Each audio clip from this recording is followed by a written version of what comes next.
Spanyol berhasil jadi juara Piala Dunia 2026 usai mengalahkan Argentina tipis 1-0. Gol Ferran Torres menjadi kunci kemenangan di perpanjangan waktu. Kita akan bahas bersama analis sepak bola Anton Sanjoy yang sudah hadir di studio Newsroom Kompas TV. Bung Joy, selamat pagi. Selamat pagi. Kita bahas pertandingan yang seru pada dini hari tadi antara Spanyol melawan Argentina.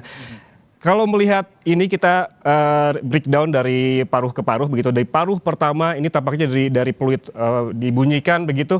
Tampaknya Spanyol sudah mulai mendominasi. Kalau dari analisis Anda seperti apa? Spanyol sudah mulai mendominasi. Kalau dari analisis Anda seperti apa? Sebenarnya sudah kita bahas, Sudah prediksi ya? Sudah saya prediksi. Jadi gini, ketika menghadapi Prancis di semifinal, Spanyol memainkan satu laga yang menurut saya masterpiece mereka. Kenapa? Mereka memainkan sepak bola sangat mengalir, mengurung semua yang bisa dilakukan oleh Prancis. Mbappe nggak dikasih bola, Dembele nggak dikasih bola, Olise nggak dikasih bola.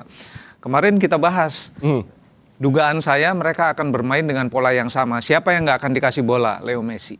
Dan benar terjadi bahwa sejak sepak mula Spanyol mendominasi lini tengah dengan sangat dinamis. Ya, meskipun tidak sebaik permainan ketika mereka mengalahkan Prancis, tapi kemarin Argentina betul-betul di luar dugaan.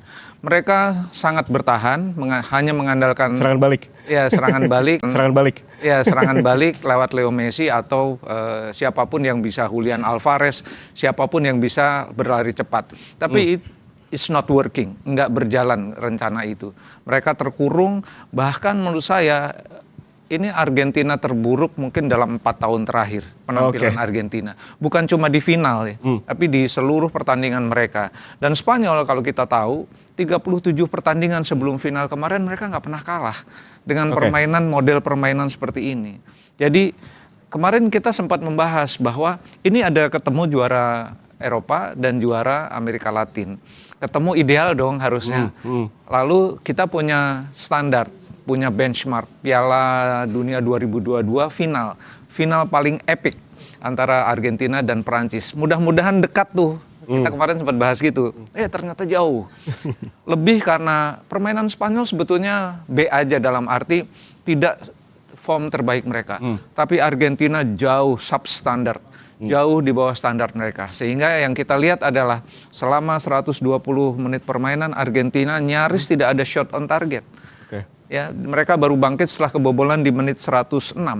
Baru bangkit mulai menyerang, itu pun nggak ada shot on target. Jadi boleh kita bilang ini final yang sangat menyedihkan, terutama bagi perpisahan kita dengan Leo Messi. Ya, seperti kita tahu dia ya GOAT lah ya. Tapi perpisahan ini agak menyedihkan. Dengan segala catatan bahwa Spanyol memang sangat layak menjadi juara dunia. Dengan drama 120 menit itu begitu cukup mengecewakan ya sepanjang pertandingan. Tapi kalau kita konteksnya di paruh pertama ya Bung, kita lihat bahwa sebetulnya peluang-peluang emas itu tercipta oleh Spanyol. Namun digagalkan oleh kiper Argentina begitu, Martinez. Menurut Anda Argentina berapa harus berterima kasih kepada Martinez karena penyelamatan yang banyak dilakukan di paruh pertama? Ini kalau kipernya bukan Emi Martinez mungkin Argentina sudah kalah 4-0 atau 5-0. Jadi Emi menurut saya yang boleh dapat nilai di atas 6 itu hanya Emi Martinez. Yang lain menurut saya di bawah 5 pemain Argentina. Kalau kita lihat semuanya termasuk Leo Messi. Jadi saya menduga ya ada hal-hal yang menurut saya ini Argentina sudah jauh di bawah peaknya. Kemudian banyak sekali masalah non teknis. Isu-isu yang nggak pernah terkonfirmasi, anak FIFA lah. Sampai kan Leo Messi bilang, kami sampai ke final berkat kerja keras. Itu karena isu yang terus bergulir. Dan menurut saya itu sangat mengganggu. Mengganggu mental para pemain ya? Mengganggu ya, kayak apa ya, seperti saya sampai final kan juga dengan effort yang luar biasa. Terus aja digaungkan itu kan. Sementara Spanyol di satu sisi mereka nyaman. Nggak pernah ada isu miring tentang siapapun. Jadi mereka mempersiapkan diri juga dengan mental yang lebih baik. Bung, kita lihat statistiknya dari laga ataupun pertandingan dini hari tadi, di mana ini tampaknya jauh sekali ya Bung. Kalau kita lihat dari tembakan saja, Spanyol ada 20 sementara Argentina ada 2. Kalau kita melihat dari serangan ini saja, pola permainannya sudah tergambar gabung dari pertandingan semalam. Argentina lebih bertahan, Betul. Spanyol lebih menyerang. Ini ada hubungannya dengan tadi yang Bung bilang soal tadi mentalnya atau soal kekuatannya yang dari awal memang sebetulnya Argentina ini tidak optimal. Kombinasi, tapi menurut saya kenapa Argentina sangat jauh di bawah standar mereka, lebih banyak sebetulnya taktikal mereka tidak jalan seperti ketika mereka menghadapi Inggris. Ya kan, kita juga bahas kemarin Spanyol pasti akan menghindari konfrontasi langsung di lini tengah. Mereka kalaupun di tackle nggak akan emosi, nggak akan terbawa ke permainan. Beda sama Inggris. Begitu kena tackling, kena marah, emosi, jadi permainan malah nggak jalan. Dan Spanyol tidak mau dirusak ritmenya oleh permainan Argentina. Oke. Jadi menurut saya ini sukses besar. Bukan saja dari hasil, tapi juga dari cara pemain-pemain Spanyol merespon permainan yang keras dari Argentina. Jadi menurut saya itu kuncinya. Sehingga mereka nggak kehilangan ritme. Irama permainan mereka terus saja ngalir seperti itu dan Argentina tidak bisa keluar dari masalah. Oke, ini terbukti dari penguasaan bola ya, Bung. Penguasaan bola dari Spanyol tadi bisa ditampilkan lagi statistiknya. Ini ada sekitar 68% begitu. Ini tadi berarti menggambarkan seperti yang Bung bilang tadi bahwa mengalir begitu yang disajikan oleh Spanyol, sementara Argentina sebaliknya. Spanyol betul-betul memainkan apa yang mereka suka. Mereka mau dan mereka happy dengan itu. Mereka nggak mau terpancing dengan permainan keras Argentina. Sama sekali tidak mau terpancing. Beda dengan Inggris. Dan menurut saya itulah yang membuat irama permainan mereka tidak berubah. Bahkan ketika hampir 8 atau 7 pemain diganti, irama permainannya sama aja seperti itu. Artinya secara kedalaman squad, Spanyol juga luar biasa. Jadi siapapun yang main bisa tampil dengan irama yang mereka ingin mainkan. Agak berbeda dengan Argentina. Tetapi menurut saya ini keberhasilan Spanyol menurut saya menerapkan strategi dan tidak mau diganggu oleh apapun. Mau lawan seperti apa, mau Argentina kayak, mau Leo Messi kayak, mereka main seperti yang mereka mau. Pola permainan itu tampak dari disiplinnya nih, Bung. Ini semua kartu nih ada di sisi Argentina, sementara Spanyol 0 begitu. Ini berarti tergambar di situ. Tergambar. Bahkan kemarin di sini juga saya sudah bilang akan banyak tackling di lini tengah, akan banyak kartu untuk Argentina. Spanyol menurut saya akan cool aja, akan dingin aja. Dan itu menurut saya bagian dari sukses seorang pelatih ketika dia bicara kepada timnya bahwa kita akan main dengan pola yang kita mau dan tidak boleh terdistrak, terganggu oleh apapun termasuk gaya permainan lawan. Kalau kita lihat bahwa ini di paruh kedua ini Argentina bermain dengan 10 orang karena ada yang kartu merah begitu, Enzo Fernandez. Kalau Anda melihat ini sebetulnya dimainkan ataupun dimanfaatkan secara maksimal gak oleh Spanyol jumlah pemain di paruh terakhir?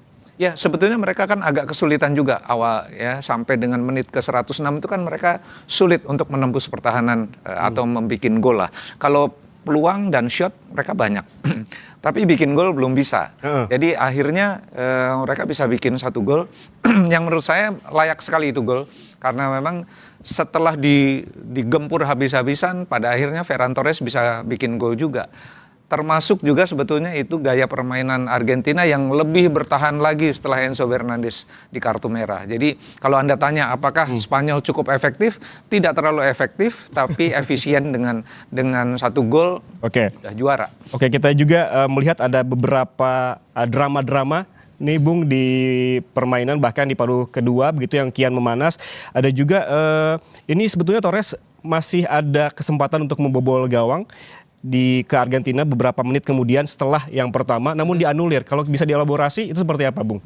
Ya, sebetulnya semua yang dilakukan oleh Spanyol itu sudah sesuai dengan kalau main dengan lawan 10 orang bisa terjadi gol, bisa dianulir. Tetapi menurut saya secara teknis mereka sebetulnya sangat leading dalam arti kalau Emi Martinez misalnya bermain di bawah formnya sedikit saja, mereka sudah dapat 2 atau 3 gol lagi.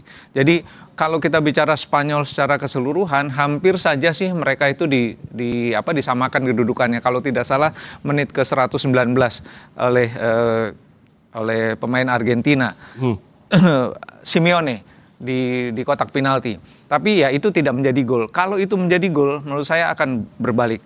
Tapi ya semesta memihak Spanyol karena secara keseluruhan pertandingan, menurut saya mereka sangat bukan cuma mendominasi, mereka sangat cerdik, sangat smart, sangat cool, sangat dingin untuk menanggapi situasi di lapangan. Jadi overall meskipun skornya cuma 1-0, tapi ini 1-0 ini angka yang sangat besar artinya bagi Spanyol.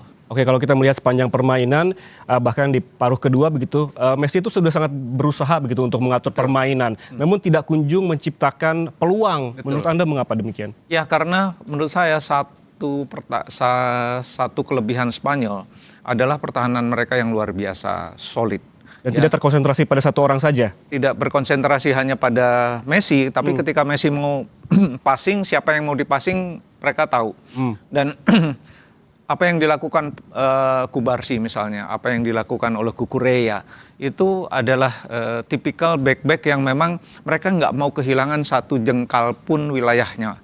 Jadi mereka kejar semua bola. Mungkin Leo Messi bisa passing, tapi yang dipassing nggak akan dapat bolanya.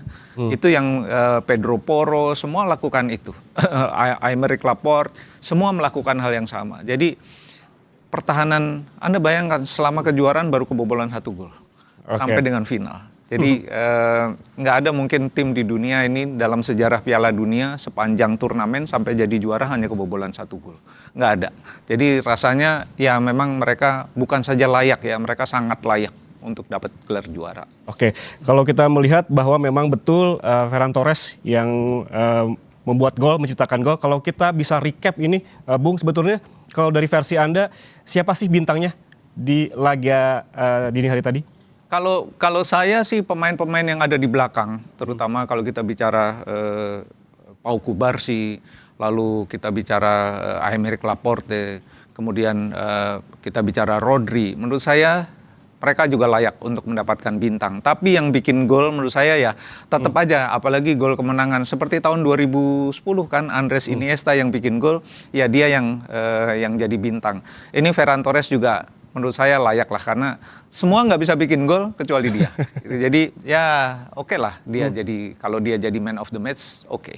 Oke, tapi ada juga nama-nama yang disebut walaupun tidak menciptakan gol adalah Lamine Yamal. Gitu, Ya. Bung. Ini yang disebut-sebut bahkan bisa berpotensi melebihi Messi. Kalau Anda bisa menilai nih Lamine Yamal sosoknya seperti apa? Lamine Yamal bintang, udah jelas. Dari kecil pun dia umur 5-6 tahun itu dia udah kayak Leo Messi lah, dia bisa ngelewatin banyak orang. Dia bisa dribbling dengan sangat bagus.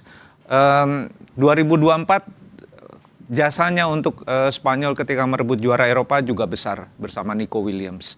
Dan sekarang menurut saya juga potensinya dia atau kinerja dia nggak buruk-buruk amat. Dan menurut saya bagian penting juga dari kemenangan Spanyol. Tapi untuk sampai kepada taraf Leo Messi atau Cristiano Ronaldo, saya jujur agak khawatir. Ya karena di umur 17 dan 18 tahun tidak ada drama yang dibikin oleh Cristiano Ronaldo ataupun Leo Messi seperti drama yang dibikin oleh Yamal.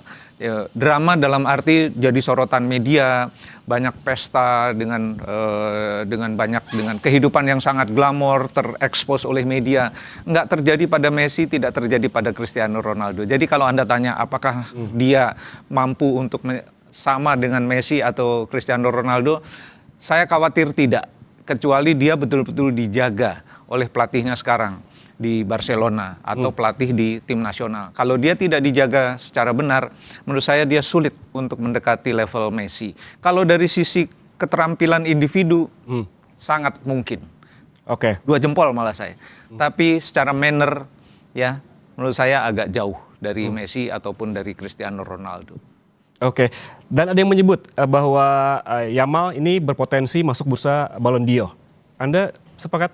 Kalau Ballon d'Or menurut saya oke. Karena dia bersama Barcelona juara La Liga. Ya kan sekarang dia bersama Spanyol menjadi juara dunia. Dia juga membawa membawa Spanyol menjadi juara Eropa 2024. Jadi kalau dia kandidat kuat sangat oke. Juga sebetulnya beberapa pemain Barcelona yang ada di tim Spanyol sekarang menurut saya layak untuk jadi. Mungkin Pau Cubarsí bisa layak juga untuk dapat Ballon d'Or. Jadi Ferran Torres karena bersama Barcelona kan mereka juara. Memang tidak menjadi juara Champions League itu salah satu indikator sebetulnya. Tapi juara dunia melebihi semuanya. Jadi kalau Yamal, Torres kah, atau Olmo kah menjadi pemenang Ballon d'Or, menurut saya sangat layak. Oke, tadi Bung Joy sempat menyebutkan beberapa nama-nama dari sisi Spanyol yang mencuri perhatian dan menjadi bintangnya. Kalau dari sisi Argentina, selain Messi, siapa yang mencuri perhatian, Bung? Selain Messi, menurut saya tidak terlalu banyak yang bisa kita sebut sebagai bintang ya dan layak menjadi untuk Ballon d'Or gitu ya. Menurut saya nyaris nggak ada. Hanya Messi 8 gol 4 assist. Menurut saya hanya Messi yang layak dari Argentina. Kalau lihat permainan semalam saja ataupun di hari tadi saja, siapa selain Messi yang mendukung Messi begitu, baik dari sayap kiri, sayap kanan, sehingga bisa dibilang ini jadi bintangnya pertandingan untuk sisi Argentina. Kalau yang mendukung Messi hampir nggak ada.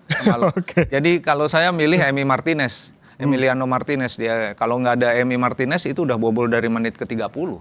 Jadi kemarin itu Messi betul-betul terasing dalam arti dia diasingkan oleh Spanyol, tapi juga dia tidak mendapatkan banyak support dari pemain di sekitarnya yang harusnya bisa seperti Enzo Fernandez malah menurut saya main sendiri ya, emosional sendiri sehingga tidak bisa memberikan support kepada Leo Messi. Oke, baik. Selain tadi pertandingan, Bung Joy, ada juga nama-nama yang menjadi top skor di Piala Dunia 2026. Ada nama Mbappe, begitu, ada Messi tentunya, ada Jude Bellingham, ada juga Haaland yang jadi idola baru. Begitu, Bung, kita bahas usai jeda. Tetaplah bersama kami, saudara, di Breaking News Kompas TV.